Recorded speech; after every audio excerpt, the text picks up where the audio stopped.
안녕하세요. 구독해두면 언젠가 한 번은 도움이 되는 생계형TV입니다. 오늘은 공무원이 낫냐, 공기업이 낫냐, 대기업이 낫냐에 대해서 말씀드려 보려고 합니다. 영상 시청에 앞서서 구독, 좋아요, 알림 설정까지 부탁드리겠습니다.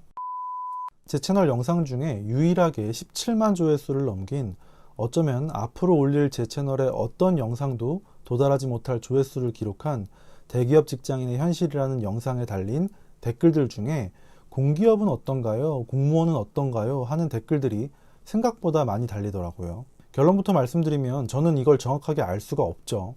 이게 제가 답글을 달아드리면서도 이걸 왜 저한테 물어보실까 하는 생각이 많이 들었는데, 저는 지금 다니는 이 회사 말고는 다른 회사를 다녀본 적이 없기 때문에 뭐가 더 나은지 객관적으로 비교할 수가 없죠. 그래도 굳이 저한테 물어보시니까 저는 그냥 주변 사람들 중에 공무원 일을 하는 분들, 공기업에 다니시는 분들한테 건너들었던 얘기를 기반으로 그냥 그럴 것이다 라고 제 뇌피셜로 말씀드릴 수밖에 없는 거죠. 그리고 공무원, 공기업, 대기업 이렇게 각각의 직업의 범위가 너무 넓어서 질문 자체가 답변을 드리기가 좀 애매한 부분이 커요.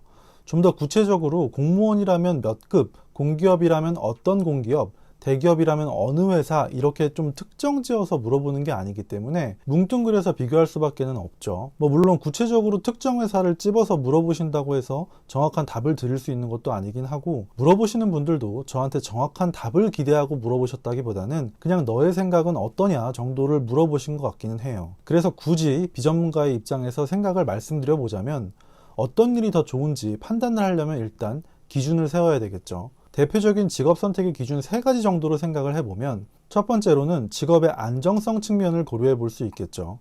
흔히들 고용 안정성이라고 말하는, 더 쉽게 말하자면 내가 이 직장에서 잘리지 않고 정년까지 다닐 수 있는가를 생각해 보면 당연히 공무원, 공기업, 대기업 순이겠죠. 물론 공무원도 고위공무원으로 갈수록 의사결정에 대한 책임을 지고 정년 이전에 퇴임해야 하는 일들이 있기는 하겠지만, 우리가 생각하는 취업 대상으로서의 공무원은 고위공무원은 아니기 때문에 공무원은 일반적으로 비리를 저지르거나 큰 사고를 치지 않는 이상 정년이 보장된다는 게 가장 큰 장점이죠. 나라가 망하지 않는 이상 월급이 밀리거나 하는 일도 없을 거고, 예전보다는 혜택이 좀 많이 줄었다고는 하지만 노후 생활까지도 어느 정도는 보장받을 수 있는 공무원 연금이라는 파워풀한 혜택도 있죠. 최근에 사회가 불안정하고 내가 다니는 회사가 언제 망할지 모른다는 불안감이 심하다 보니까 너도 나도 공무원이라는 일자리를 원하게 되고 공시생들이 넘쳐나고 있는 게 현실이죠. 공무원 안에서 어떤 직종을 선택하는지는 개개인의 전공이나 적성에 따라서 달라질 수 있겠지만, 다른 일자리에 비해서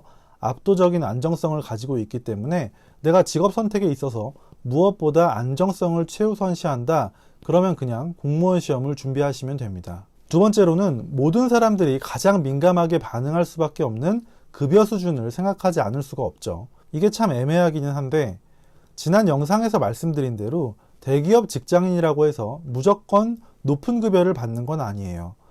그리고 세금, 준조세를 떼고 난 실수령액을 비교해보면 그 차이는 더 줄어들게 됩니다. 대기업 직장인을 삼성전자, 그것도 실적이 잘 나오는 메모리나 휴대폰 사업부에서 일하는 분들이라고 가정을 하면, 그래도 대기업이 급여 부분에서는 가장 우위에 있다고 말할 수 있겠지만, 그게 아니라면 공기업 중에는 웬만한 대기업보다 더 높은 급여를 주는 곳들도 있기 때문에 꼭 대기업이 우위에 있다고 말하기는 어렵습니다. 그래도 그냥 공무원, 공기업, 대기업으로 놓고 비교를 하자면 대기업과 공기업이 회사별로 편차가 존재하기는 하겠지만 비슷한 수준의 급여를 제공해 준다고 생각할 수 있을 것 같고요. 공무원은 정년까지의 장기적인 급여와 공무원 연금까지를 생각하면 결코 뒤처지지 않는 수준일 것 같기는 하지만, 당장 받는 월급을 생각하면 다른 두 직업과 비교했을 때 열위에 있다고 판단할 수 있을 것 같습니다. 근데 다시 한번 말씀드리지만, 취업을 고려하는 젊은 분들께 있어서 월급쟁이의 급여 수준의 차이는 삶의 질을 크게 바꿔놓을 정도는 아니에요. 물론 나중에 내가 어느 회사, 어느 직종에서 일하던 고위직으로 갔을 때 그때는 급여 수준이 유의미한 차이를 만들어낼 수도 있겠지만, 그렇게 고위직으로 가게 되는 경우는 직종을 불문하고 소수일 수밖에 없고, 고위직을 유지하면서 높은 급여를 지속적으로 받는다는 것은 더더군다나 극소수에 불과할 수밖에 없습니다. 결국 내가 받는 급여를 젊었을 때부터 얼마나 계획적으로 사용하고 투자하는지에 따라서 차이가 발생하는 경우가 훨씬 많습니다. 얘기가 좀 세긴 했는데 아무튼 급여 수준은 대기업, 공기업이 비슷하고 공무원이 조금 낮은 편이다라고 말씀을 드릴 수 있을 것 같습니다. 마지막으로 생각해 볼 수 있는 직장 선택의 기준으로는 흔히들 말하는 워라밸을 생각해 볼 수가 있겠죠. 요즘 MZ세대라고 하는 젊은 세대들의 경우에는 다른 어떤 것보다도 이 부분을 직장 선택에 있어서 중요한 부분으로 생각하지 않을까 하는 생각이 드는데, 이건 솔직히 말씀드리면 공무원, 공기업, 대기업뿐만 아니라 어떤 직장을 선택한다고 해도 본인이 행동하기에 따라 달라지지 않을까 하는 생각이 듭니다. 좀 꼰대같이 들릴 수도 있겠지만 어떤 회사에서든 본인이 직장 생활을 하면서 고위직으로 올라가기 위해서는 개인의 시간을 희생할 수밖에 없다고 생각을 하거든요. 흔히들 착각하시는 게 공무원은 다들 칼퇴근을 하고 워라밸을 챙기면서 일할 수 있지 않냐, 선생님들은 다들 학교 끝나면 칼퇴근하지 않냐, 공무원이 워라밸에서는 가장 좋은 선택이 아니냐 하실 수 있는데, 물론 회사 내의 분위기만 놓고 생각을 하면 아무래도 공무원, 공기업 조직이 사기업에 비해서는 조금은 낫지 않을까 하는 생각이 들기는 하지만, 요즘은 대기업에서도 분위기 무시하고 나는 근무 시간 끝나면 퇴근할 겁니다 하는데 그걸 욕하면서 막을 사람은 없어요. 뒤로는 어떻게 말할지 모르지만 나는 고과고 평가고 연봉이 오르던 깎이던 상관없고 내 삶이 가장 중요해 라고 하면 충분히 대기업에서도 워라밸을 지키면서 일하는 게 가능합니다. 워라밸을 중시하면서도 내 할 일을 효율적으로 빨리 끝내고 내 삶을 즐기겠다는데 그게 왜 평가에 영향을 주게 되냐? 그건 공정하지 않은 거 아니냐라고 반문하실 분들이 있을 수 있는데요. 모든 일이라는 게 정량적으로 숫자로 평가될 수 있다면 좋겠지만 그렇지 않은 경우가 훨씬 많죠.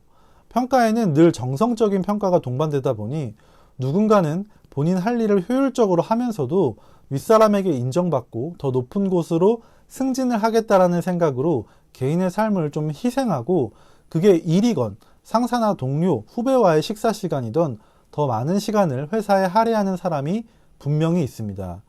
누군가는 사내 정치라고 욕을 할 수도 있겠지만 결국 회사 입장에서는 일 잘하고 회사에도 잘하는 사람을 승진시켜서 더 오래 일하게 하고 싶은 건 당연하겠죠. 예전에는 이런 회사의 희생이 당연시되고 강요하는 부분이 많았지만 최근에는 많은 사람들이 승진보다 중요하게 생각하는 게 많아진 시대가 되었다 보니까 이런 부분은 본인의 선택에 따라서 얼마든지 달라질 수 있는 분위기가 형성되어 있다는 생각이 듭니다. 따라서 공무원, 공기업, 대기업을 막론하고 워라밸은 내 선택에 따라 달라질 수 있는 부분이라고 생각합니다. 워낙에 주제 자체가 좀 포괄적이고 애매한 부분들이 많다 보니 제 나름대로의 생각을 정리해서 말씀을 드려봤는데요. 결과적으로는 어떤 직업이 더 나은지는 개인의 가치관이나 기준에 따라서 달라질 수밖에 없고, 정말 중요한 변하지 않는 사실 한 가지는 어떤 회사를 다녀도 100% 만족할 수는 없고 내가 다니는 회사가 가장 빡세고 출근하기 싫은 건 똑같습니다. 오늘은 여기까지고요. 오늘 내용이 여러분들의 생계에 조금이라도 도움이 되셨다면 구독, 좋아요를 부탁드리겠습니다. 긴 영상 봐주셔서 감사합니다. 수고하셨습니다.